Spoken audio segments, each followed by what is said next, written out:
Reporting a flying saucer used to mean risking your career, as the topic was largely relegated to tabloid covers and punchlines. That changed in 2023, when former military intelligence officer David Grush swore an oath before Congress to tell the truth about unidentified anomalous phenomena. To investigate these reports, the Pentagon established the All-Domain Anomaly Resolution Office, or ARO. Their official conclusion states they have found no verifiable evidence of extraterrestrial technology or off-world beings.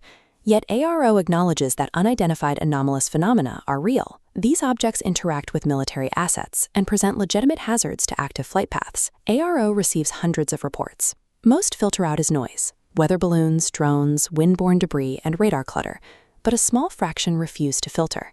These remaining mysteries display flight characteristics that evade sensors and defy highly trained military observers. The United States government spent over half a century mocking the idea of unidentified flying objects. How did it end up building a dedicated, data-driven office to hunt for them? The military did not start out as skeptics. In 1947, the U.S. Air Force launched Project Sign to study the phenomenon, and internal memos show investigators initially took the idea of off-world craft seriously. But the volatile geopolitical climate of the Cold War soon derailed that scientific curiosity. In the summer of 1952, a massive wave of UFO sightings swept over Washington, D.C., overwhelming air traffic controllers and dominating headlines. The sheer volume of civilian panic terrified both the Air Force and the CIA. Their primary concern was not extraterrestrial.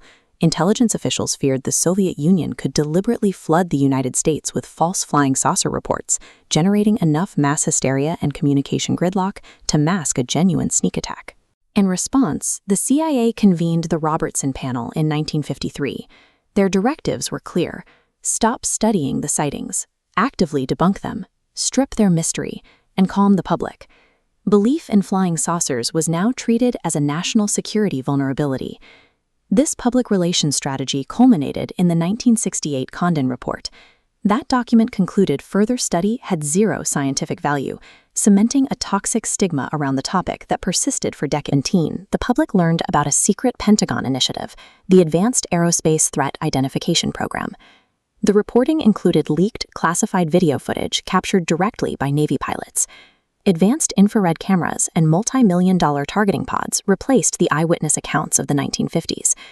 These sensors provide a digital record of objects maneuvering erratically. The clearest example occurred off the coast of California in 2004.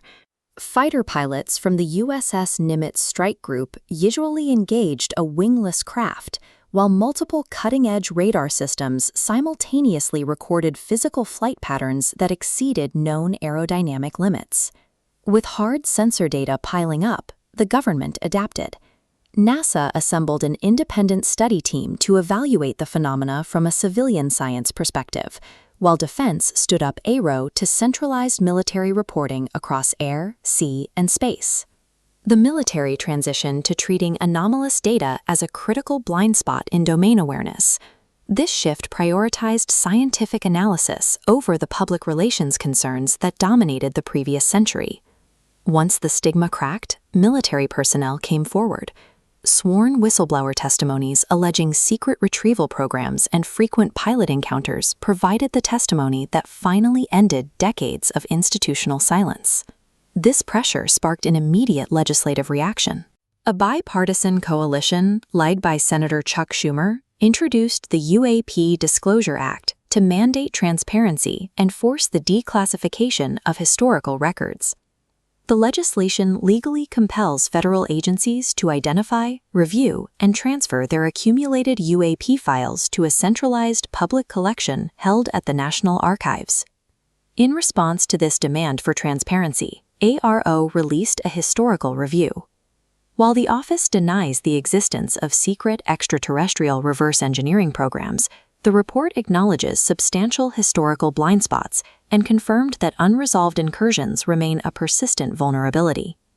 This diagram illustrates the Overton window, a political science concept showing what ideas are considered acceptable for public discussion. In less than a decade, the topic of UAPs has shifted entirely out of the fringe and into the realm of legitimate policy and serious scientific debate. The United States government maintains it has found no proof of extraterrestrial life. Legally mandated scientific transparency has ended the 75-year legacy of Cold War denial, launching a rigorous search for the truth about exactly what is flying in our skies.